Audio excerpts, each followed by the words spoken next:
So here we have our little pansy. Oh, so cute. We don't grow these from seed. We get them from my friend Eliza at Wildwood Flora. And that's near like Winton Woods area. It's actually right next to the hatchery where we get our chickens, Mount Healthy. So, why pansy? I mean, aren't they just a decorative, fun little thing? Well, they help to lower your blood sugar. They also help with a lot of skin issues, and they can help with joint pain and arthritis. So what you're going to get in the CSA is a little plant. Now this is going to spread out to be about 6 to 12 inches, and it's going to produce a lot of little flowers. So using the flowers in decorations and salads, so on your cupcakes and things like that, it's just gonna bring about joy.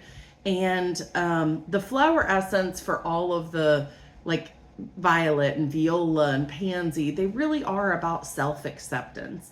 And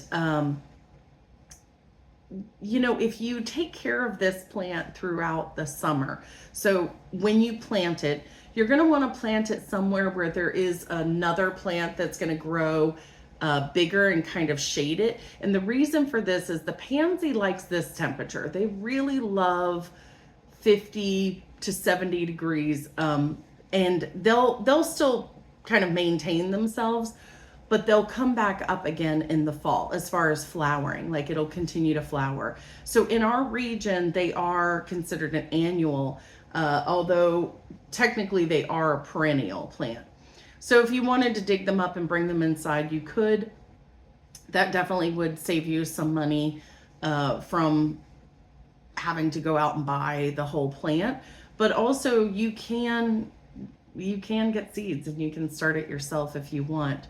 Now these they're beautiful just to float in a tea. Like I said, we use them mostly as decoration on desserts and foods we're going to eat. So like cakes and cupcakes and things, the kids love it. Like we'll make the cupcakes and then they go out and pick the flowers. So they'll pick, spring beauties and pansies and violets and, whatever's available, even dandelions, and pull them apart and sprinkle them on there. So it's like nature's candy decorations, I guess.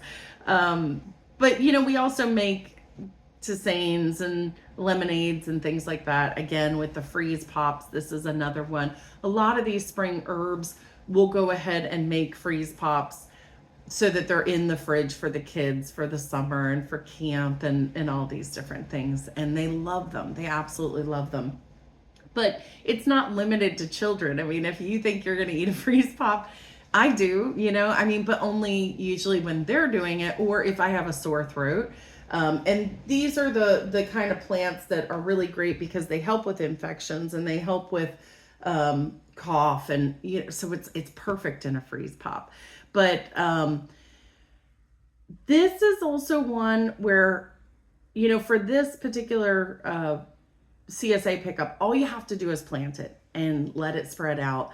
And then you're just going to go and you're just going to pick the top, pick the flower. Now you can use the whole plant, you can use the leaves. So if you know that you're not going to maintain it over the summer, if you just want to harvest the whole thing and dry it out, then you can put that in a jar, certainly. But it likes for you to come and pick its flowers. It's going to produce more flowers if you do that. So my suggestion is plant this somewhere.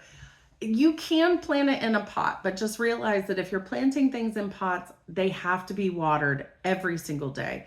No exception. I mean, even out in your garden or your yard, especially in the summer months, a lot of these plants need to be watered every day. So if you're not going to do that, definitely put it in a little bit more of a shaded area.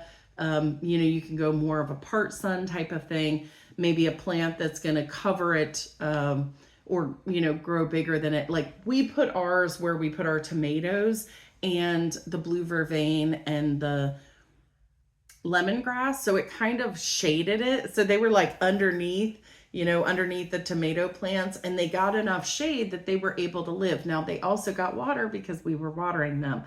But we had this really cool black pansy that just kept blooming and kept blooming. I couldn't believe how many flowers we got off of that plant. And that plant was one of the reasons I wanted to include this in the CSA, because I feel like a lot of these ornamental or decorative plants that have these medicinal properties, we overlook them because we don't even think about it. Or we're like, oh yeah, the flower's edible, you can eat it. But how often are you putting it in your salad, or, putting it on something? I mean, it doesn't matter. Like, whatever you're eating, just go out there, pop it off and stick it on there, and it'll bring you some happiness and some joy. So there's your pansies.